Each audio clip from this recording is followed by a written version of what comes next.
ఈ పైన వీడియో చూస్తున్నారు గదా! ఈ కండిషన్‌ని ఫ్రోజెన్ షోల్డర్ అంటాం.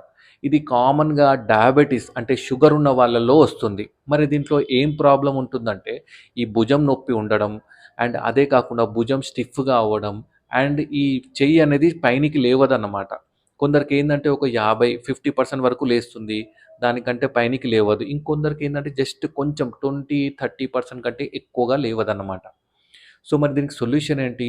అన్నిటికంటే మెయిన్ ఏంటంటే, మీ షుగర్ అనేది కంట్రోల్‌లో ఉండాలి. షుగర్ కంట్రోల్ ఉండకపోతే, ఈ ఫ్రోజెన్ షోల్డర్ అనేది ఇంకా సివియర్‌గా అవుతుంది. సో, అందుకోసమే ఫస్ట్ మీ షుగర్ అనేది కంట్రోల్‌లో ఉండాలి.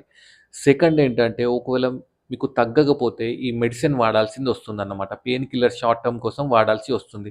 నార్మల్‌గా కొందరికి ఇది 1 మంత్‌లో తగ్గిపోతుంది. కొందరికి 3 మంత్స్ పడుతుంది. కొందరికి 6 మంత్స్ టు 1 ఇయర్ గూడా పట్టొచ్చన్నమాట. ఇమ్మీడియేట్‌గా తగ్గేది కాదు.